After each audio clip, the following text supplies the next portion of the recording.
Hello বন্ধুরা, তোমরা কেমন আছো? আশা করছি ভালো আছো সবাই। তো দেখো, এটা জেট প্ল্যান্টের বনসাই। এই গাছগুলো খুব খুব ভালো লাগে দেখতে আর খুব সুন্দর হয়। তো গাছগুলো আজকে পরিচর্যা আর গাছ কিভাবে এই গাছগুলো করা যায় সেটা তোমাদের সঙ্গে আজকে শেয়ার করব। তো এই গাছটা আমার দেখো অনেক পুরনো, বলতে বেশি না, 1-1.5 বছরের মতো পুরনো। গাছটা আমি কত সুন্দর করেছি, মানে কত সুন্দর হয়েছে গাছটা দেখো। তো এই গাছটা এখন কাটাই ছাটাই বা খাবার দিলে পরে গাছটা সুন্দরভাবে হেলথ হয়।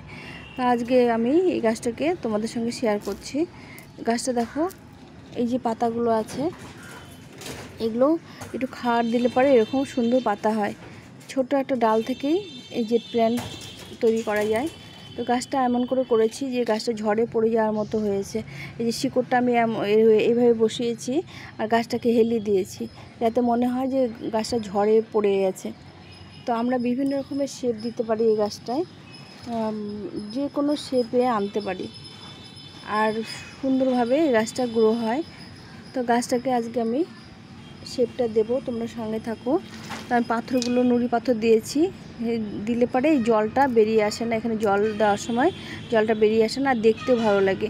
আর এই শিকড়ের মাঝখানে একটা করে পাথর দিয়ে দিই, যাতে শিকড়টা উপর দিকে থাকে। তো আজকে আমি গাছটাকে একটু কাটাই ছাটাই করবো। প্রথমে আমি গোড়ার এই ডালগুলো কেটে দেবো, দিলে দেখো গোড়ার শিকড়টা কত সুন্দর হয়েছে, মনে হচ্ছে না যে গাছটা ঝড়ে পড়ে গেছে। তো এখন আমি গাছটাকে একটু শেপ দিয়ে দেবো। এই যে লম্বা লম্বা যে ডালগুলো হয়েছে, এগুলো আমি রেখে দিয়েছিলাম, এগুলো কেটে দিলে এখান থেকে সুন্দর করে আবার ডাল বেরোবে। তো যখন এই বড় বড় ডাল হবে, এই ডালগুলো তোমরা যে শেপ দেবে সেই শেপে কেটে দিলে এটা একটা নতুন শেপ তৈরি হবে। তো তোমরা দেখো কত সুন্দর শেপটা তৈরি হয়। এইভাবে করে ডালগুলো কেটে দিতে হবে। আমি বনসাই খুব ভালোবাসি, আর সব গাছ ভালোবাসি, তবে বনসাইটা আমার ভালো লাগে খুব। আমি প্রচুর বনসাই করেছি জেট প্ল্যান্টের, বিভিন্ন রকমের শেপ দিয়েছি। তো তোমরা চাইলে তোমাদের আমি দেখাতে পারি। তো দেখো, সামান্য একটু উপরের বড় ডালগুলো কেটে দিয়েছি, তাই কত সুন্দর শেপ এসছে। এইভাবে করে আর এই ছোটো ছোটো যে ডালগুলো আছে, এগুলোর মাথাগুলো শুধু এই তোমরা কাঁচিতে না হলেও হাত দিয়ে এইভাবে পিঞ্চিং করে দিলে পরে, এই যে এইভাবে শুধু পিঞ্চিং করে দিতে হবে। এই দুটো ডালের মাথা থেকে দুটো পাতা পিঞ্চিং করে দিতে হবে, তাহলে গাছগুলো আস্তে আস্তে বুশি হবে আর সুন্দর একটা শেপ আসবে। তোমরা দেখতে পেলে যে গাছটা কত সুন্দর, একটু সময়ের মধ্যে কত সুন্দর শেপ দিয়ে দিলাম। আর একটু যেগুলো বেশি বড় হয়ে গেছে, নিচের দিকে নেমে গেছে, সেগুলো কেটে দিতে হবে। এইভাবে করে দিলে পরে গাছটা সুন্দর একটা শেপ চলে আসবে। এইভাবে করে আমি বনসাই গাছগুলো করেছি, বিভিন্ন শেপের করেছি। আমার কাছে প্রচুর বনসাইয়ের কালেকশন আছে,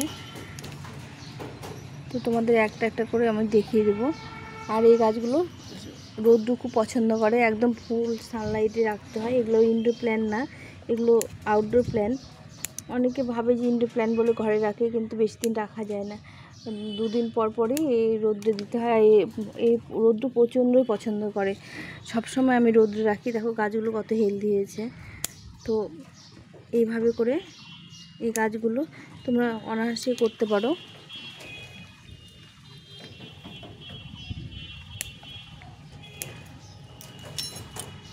তো আমি এই গাছটা কাটাই ছাটাই করে দিলাম। এখন একে একটু খাবার দিতে হবে। কি খাবার দিই সেটা তোমাদের সঙ্গে আজকে শেয়ার করব।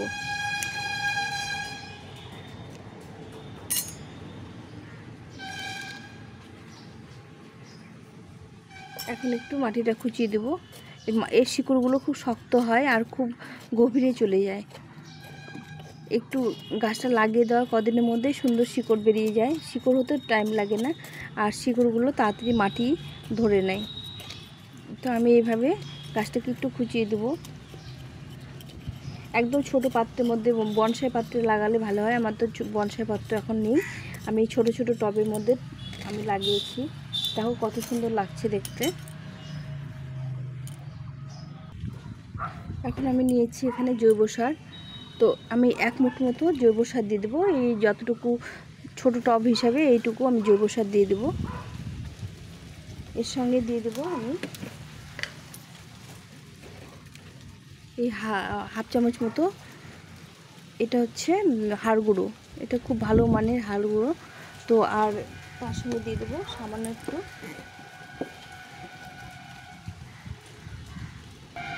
নিমখোল। এই দিয়ে মাটিটা এই খাবারটা দেবো। আর তাছাড়াও আমি মাঝে মাঝে ডিএপি দিই 2-1 দানা করে। আর যখন আমি গাছে যে সব গাছে খাবার দিই তখন আমি খোল পচা জল হোক আর জৈব কিচেন কম্পোস্ট যে লিকুইড সারটা হয় সেটা এই সব একটু করে গাছে গোড়ায় দিয়ে দিই। এইভাবে গাছগুলো করলে পরে খুব হেলদি হবে আর খুব সুন্দর দেখায়, মানে খুব হেলদি সুন্দর হয় গাছগুলো। এই দেখো গাছটা তুমি দেখতে পাচ্ছ। তো এইভাবে তোমরা বনসাই খুব মানে ভালো মানে সাধারণভাবে করতে পারো।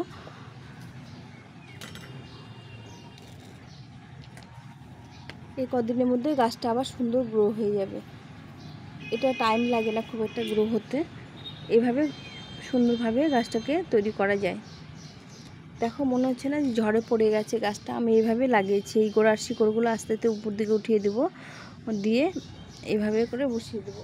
এখন আমি গাছটাকে একটু জল দিয়ে দেবো। এই জলও পছন্দ করে, জল যে ভরপুর করে জল দিলেও কোনো অসুবিধা হয় না।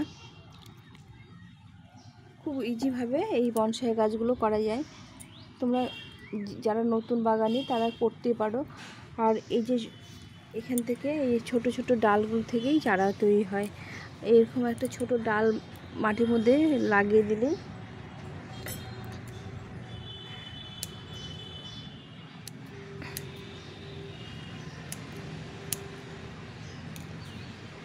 তো এই ডালটা এভাবে লাগিয়ে দিলে এখান থেকে সুন্দর চারা তৈরি হয়ে যাবে। এই চারা তৈরি হতেও কোনো রকম অসুবিধা হয় না। তো তোমরা যে কোনো কাটিং থেকে যে কোনো ডাল মানে যে প্ল্যান্টে যে কোনো ছোটো ডাল বড় ডাল যে কোনো ডাল বসিয়ে দিলে এটা চারা তৈরি হয়ে যায়। তো আমি এই চারাগুলো বসিয়ে দিলাম, এই কদিনের মধ্যে এগুলো চারা তৈরি হয়ে যাবে। তো বন্ধুরা এইভাবেই তোমরা জেট প্ল্যান করতে পারো, যে কোনো শেপ দিতে পারো। বললাম তো আমি অনেক শেপ দিয়েছি, আমার কাছে অনেক রকমের জেট প্ল্যান্টের ভ্যারাইটি আছে। তো এইভাবে যে কোনো শেপে গাছগুলো তৈরি করতে পারো। এখন আমি এই নুড়ি পাথরগুলো দিয়ে দেবো। এই পাথরগুলো দেওয়ার কারণ যে এই জলটা মাটিগুলো সরে যায় না আর দেখতে সুন্দর লাগে। বনসাই গাছে যখন নুড়ি পাথর দিয়ে এরকম করে সাজিয়ে দেওয়া যায় তখন দেখতে খুব ভালো লাগে। আর এই গাছটাকে আমি একটু উঁচু করে দেবো, যার জন্য এই গোড়ার মধ্যে আমি এই পাথরটা দিয়ে দিয়েছি। এটা দিলে পরে একটু উঁচু হবে গাছটা, একদম হেলে গেছে। এইভাবে করে এই দেখো এইভাবে শেপটা দিলাম, এভাবে করে পাথর দিয়ে এগুলো সাজিয়ে দেওয়া যায়, দেখতে সুন্দর লাগে আর গাছের গোড়ার মাটিটা সরে যায় না, যার জন্য এই পাথর কুচিগুলো মানে পাথরগুলো দিয়ে দিয়েছি। এর ড্রেনেজ হোলটা ভালো রাখতে হবে, এই যে জলটা বেরিয়ে যাচ্ছে। তো এই ছিল আজকে আমার বনসাই। আর আমি এরপরে যেগুলো আছে গাছের বনসাইগুলো আছে সেগুলো তোমাদের সঙ্গে শেয়ার করব একটা একটা করে। আমি প্রচুর বনসাই করেছি, বাটারফ্লাই, তারপরে ময়ূর, আরও বট গাছের মতো শেপ দিয়েছি, এই বিভিন্ন রকমের শেপ দিয়েছি। আজকে তোমাদের এটা শেয়ার করলাম। এই গাছটা অনেক দিন থেকে কাটিং করার প্রয়োজন ছিল, তো আজকে সেটা কাটিং করে তোমাদের সঙ্গে শেয়ার করলাম। এখন সবগুলো গাছের আমি শেপ একটা একটা করে শেপ দেব আর তোমাদের সঙ্গে শেয়ার করব। তোমাদের যদি ভিডিওটা ভালো লেগে থাকে তাহলে লাইক শেয়ার কমেন্ট করো, আর নতুন বন্ধুরা অবশ্যই সাবস্ক্রাইব করে পাশে থেকো। সবাই ভালো থেকো, সুস্থ থেকো, গাছের সঙ্গে থাকো।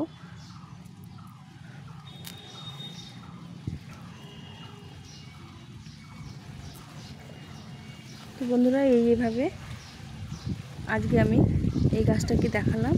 এই দেখো গোটা গাছটা কত সুন্দর হয়েছে। দেখো যেখান থেকে মন সেখান থেকে তোমরা কেটে এই শেপটা আনতে পারো।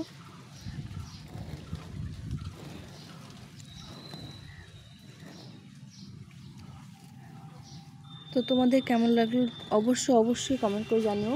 তাহলে আমার ভিডিও করতে আরও ভালো লাগবে। আর আমি যেগুলো বনসাই আছে সবগুলো তোমাদের সঙ্গে শেয়ার করব। এখন ভিডিওটা এই পর্যন্তই। সবাই ভালো থেকো, সুস্থ থেকো, টাটা।